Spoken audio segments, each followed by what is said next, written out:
Hello, welcome to Rupa's kitchen. എല്ലാവർക്കും സുഖമാണെന്ന് വിശ്വസിക്കുന്നു. അപ്പം ഞാനിവിടെ നല്ലൊരു റെസിപ്പി ആയിട്ടാണ് വന്നിട്ടുള്ളത്. അതെന്തെന്ന് വെച്ചാൽ, നമ്മൾ പൂജയ്ക്കൊക്കെ വാങ്ങിക്കുമ്പോൾ നമ്മൾ പൊരി വാങ്ങിക്കാറുണ്ട്. പക്ഷെ ആ പൊരി മിക്കവരും കഴിക്കത്തില്ല. മിക്കവർക്കും അത് ഇഷ്ടമല്ല കഴിക്കാനായിട്ട്. അപ്പോൾ അത് വേസ്റ്റ് ആവും. മിക്കവാറും സമയത്ത് നമ്മൾ പൊരി പൂജയ്ക്ക് വാങ്ങിക്കുമ്പോൾ അത് വേസ്റ്റ് ആക്കുകയാണ് ചെയ്യുന്നത്. പക്ഷേ നമുക്ക് അതുകൊണ്ട് തന്നെ കുറേ റെസിപ്പീസൊക്കെ ഉണ്ടാക്കാം കേട്ടോ. അതിൽ നല്ല കർമുറാന്നുള്ളൊരു ചായക്ക് പറ്റിയ ഒരു റെസിപ്പിയാണ് ഞാൻ ഇന്ന് ഉണ്ടാക്കാൻ പോകുന്നത്. അപ്പോൾ അതെങ്ങനെ ചെയ്യണം എന്നുള്ളത് കിച്ചണിലോട്ട് പോയി നോക്കാം. വളരെ സമയവും ആവശ്യമില്ല, കൂടുതൽ സാധനങ്ങളും ആവശ്യമില്ല. നമ്മുടെ പൊരി വേസ്റ്റ് ആവത്തില്ല. പൊരി വന്നിട്ട് നമുക്ക് ഹെൽത്തിന് പ്രോബ്ലം ഉള്ള കാര്യമൊന്നുമല്ല. ഓക്കെ,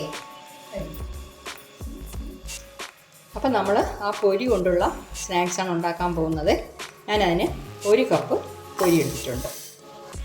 ഓക്കെ, ഇനിയിപ്പോൾ ഇതിൽ നമ്മൾ കുറച്ച് കാര്യങ്ങളൊക്കെ ചേർക്കാനുണ്ട്. ശകലം ഉപ്പ് ചേർത്ത് കൊടുക്കാം. ഉപ്പ് ചേർത്തിട്ട് വേണമെന്നുണ്ടെങ്കിൽ പിന്നെ ചേർത്തോളാം. അത് കഴിഞ്ഞിട്ട് ഇതിൽ ഒരു സവാള കട്ട് ചെയ്ത് വെച്ചിട്ടുണ്ട്. അത് ഞാനിതിൽ ചേർത്ത് കൊടുക്കുന്നു. ചെറുതായിട്ടൊന്ന് കട്ട് ചെയ്തെടുക്കാം. ഓക്കെ, അത് കഴിഞ്ഞിട്ട് കുറച്ച് കറിവേപ്പില കട്ട് ചെയ്തത്, ഇഞ്ചി 1 ടേബിൾ സ്പൂൺ വരും കേട്ടോ, ഇഞ്ചി കട്ട് ചെയ്തത്, 1 പച്ചമുളക്, പിന്നെ വന്നിട്ട് കുറച്ച് മല്ലിയില. ഇതെല്ലാം കൂടെ ഇത് ചേർക്കുന്നു. ഇനിയിപ്പോൾ നമ്മൾ ചെയ്യാനുള്ളത് എന്തെന്ന് വെച്ചാൽ, കുറച്ച് കടലമാവ്, ഒരു കാൽ കപ്പുണ്ട് കടലമാവ്. പിന്നെ അത് കഴിഞ്ഞിട്ട് 1 ടേബിൾ സ്പൂൺ നിറച്ച് ഞാൻ അരിപ്പൊടി എടുത്തിരിക്കുകയാണ്, അതും കൂടെ ചേർത്തിട്ടുണ്ട്. പിന്നെ ഇതിൽ കുറച്ച് മുളക് പൊടി ചേർക്കണം. 1 പച്ചമുളക് നമ്മൾ ചേർത്തിട്ടുണ്ട്, അതുകൊണ്ട് മുളക് പൊടി കുറച്ച് ചേർത്താൽ മതി. ഓക്കെ, ഞാനിപ്പോൾ ഒരു 1/2 ടീസ്പൂൺ കാശ്മീരി ചില്ലി പൗഡറാണ് ചേർത്തത്, അതുകൊണ്ട് വലിയ എരിവൊന്നും കാണത്തില്ല. ഇതെല്ലാം കൂടെ നമുക്ക് ഒന്ന് മിക്സ് ചെയ്യണം, നല്ല രീതിയിൽ മിക്സ് ചെയ്യണം. ഞാൻ ആ പാത്രം മാറ്റി കേട്ടോ, അത് മിക്സ് ചെയ്യാനായിട്ടൊരു ബുദ്ധിമുട്ടുണ്ട്. അതിങ്ങനെ വിരിഞ്ഞ ഇതല്ലല്ലോ, പാവട്ടം വിരിഞ്ഞതല്ല, അത് കാരണം ബുദ്ധിമുട്ട് ആണ് ഇച്ചിരി. അപ്പോൾ ഇത് കണ്ടോ, ഫ്രീ ആയിട്ട് മിക്സ് ചെയ്യാം. ഇനിയിപ്പോൾ ഇതിൽ ശകലം വെള്ളം ചേർക്കണം. നമ്മൾ കുറച്ച് വെള്ളം ചേർത്താൽ മതി. നോക്കി തളിച്ച് കുറച്ചായിട്ട് വെള്ളം ഇങ്ങനെ തളിച്ചിട്ട് ചേർക്കണം. നമ്മളിതിൽ കടലമാവും അരിപ്പൊടിയൊക്കെ ചേർത്തിരിക്കുകയല്ലേ. ഇതിലാണെങ്കിൽ ഈ പൊരി വന്നിട്ട് 10 മിനിറ്റ് വെള്ളത്തിൽ കുതിർത്ത് വെച്ചിട്ട് അങ്ങനെയും ആ വെള്ളം പിഴിഞ്ഞെടുത്തിട്ട് അങ്ങനെയും ചെയ്യാം. പക്ഷേ ഞാനിപ്പോൾ ഇങ്ങനെയാണ് ചെയ്യുന്നത്. ഇതും ഇങ്ങനെയും ചെയ്യാം കേട്ടോ.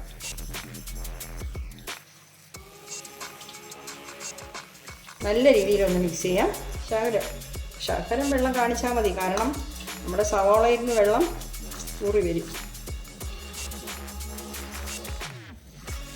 ഉപ്പിൻ്റെ ടേസ്റ്റ് ഒന്ന് നോക്കിക്കോണേ, ഉപ്പും എരിവും ഒക്കെ.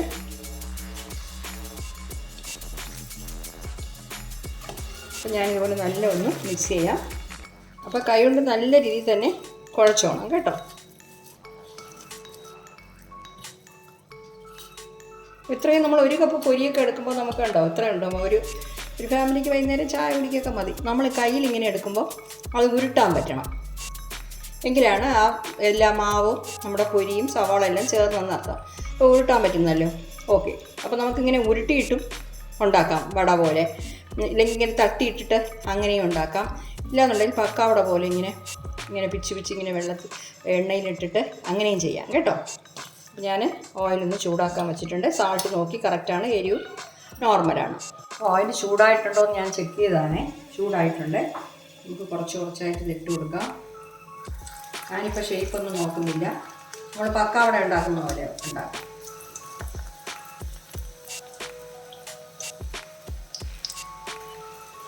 ഉരുട്ടി വേണമെങ്കിൽ ഉരുട്ടിയിടാം, കുഴപ്പമില്ല.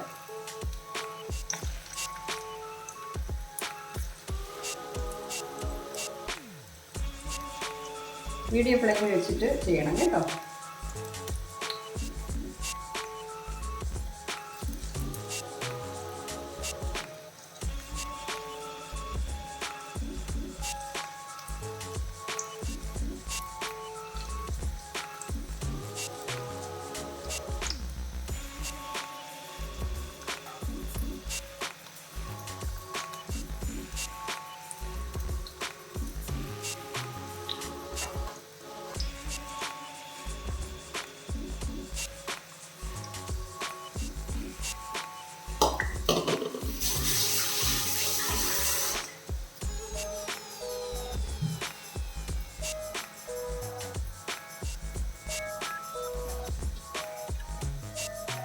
അപ്പോൾ ഇതിനിപ്പോൾ കുറച്ച് ഈ ബബിൾസ് അടങ്ങിയ ശേഷം നമുക്ക് മടച്ചിട്ട് കൊടുക്കാം.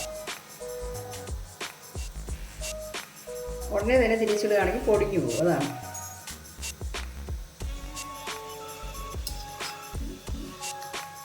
ഒരു മിനിറ്റ്, ഒരു 2 സെക്കൻഡ് കൂടെ കഴിയട്ടെ.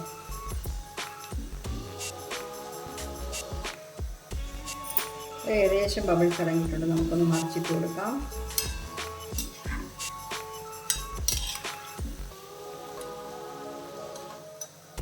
നല്ല ഫ്രൈ ആയിട്ട് നമുക്ക് എണ്ണയിൽ നിന്ന് മാറ്റാം. 5-6 പ്രാവശ്യം തിരിച്ചു മറിച്ച് ഇങ്ങനെ ഇട്ട് കൊടുക്കണം കേട്ടോ. നല്ല രീതിയിൽ ഫ്രൈ ആയി കിട്ടണം നമുക്ക്. തീരെ കരിയണ്ട. നമുക്കിപ്പോൾ തന്നെ എണ്ണയിൽ നിന്ന് മാറ്റാം. കളറൊക്കെ മാറിയിട്ടുണ്ട്.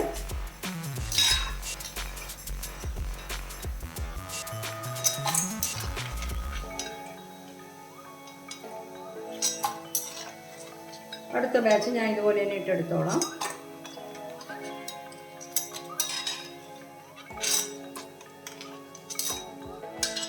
കണ്ടോ, നമ്മുടെ പൊരി കൊണ്ടുള്ള പക്കോട സൂപ്പറായിട്ട് കിട്ടിയിട്ടുണ്ട്. ഇത് ഇന്ന് വെളിച്ചം, ഇപ്പോൾ രാത്രിയാണ് ഞാൻ എടുത്തത്. നല്ല വെളിച്ചമുള്ളതുകൊണ്ടാണ് ഈ കളർ കുറച്ച് ലൈറ്റ് കളറായിട്ട് നിങ്ങൾക്ക് ക്യാമറയിൽ കാണുന്നത്. കുറച്ചുകൂടെ ഡാർക്ക് കളറാണ് കേട്ടോ. ഇപ്പോൾ കണ്ടോ, നമുക്കൊന്ന് പൊട്ടിച്ച് നോക്കാം. കണ്ടോ, ഒന്ന് കഴിച്ചു നോക്കട്ടെ.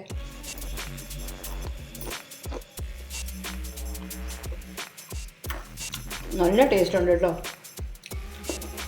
നല്ല പൊരിപൊരാന്നുണ്ട്, ക്രിസ്പി ആയിട്ടുണ്ട്. ഓക്കെ, അപ്പോൾ എല്ലാവരും ഇതുപോലെ പൊരിയൊക്കെ ഉണ്ടെങ്കിലൊന്നും നമുക്ക് പൊരിയുടെ ഉണ്ടാക്കാം, ശർക്കരയൊക്കെ ഇട്ടിട്ട് അങ്ങനെയും ചെയ്യാം. ഇത് വൈകുന്നേരം സ്നാക്സിനായിട്ട് എടുക്കാം. ഇപ്പോൾ ഇത് ഞാൻ പറഞ്ഞ പോലെ ഉരുട്ടിയിടുകയാണെങ്കിൽ അങ്ങനെ ഇടാം. ഇങ്ങനെ പരത്തിയിട്ടിടുകയാണെങ്കിൽ പരിപ്പോട പോലെ അങ്ങനെയും ചെയ്യാം. പക്ഷേ ഇതാകുമ്പോൾ എനിക്ക് തോന്നി കുറച്ച് ചെറുതായിട്ട് ഇങ്ങനെ പിച്ചിടുമ്പോഴേ നല്ല മൊരിഞ്ഞും കിട്ടും, പെട്ടെന്ന് തന്നെ പൊരിഞ്ഞും കിട്ടും. ഓക്കെ, അപ്പോൾ എല്ലാവരും ഒന്ന് ട്രൈ ചെയ്ത് നോക്കണേ. നോക്കിയിട്ട് നിങ്ങളുടെ ഫീഡ്ബാക്ക് ഒന്ന് അറിയിക്കണം. Okay, thank you.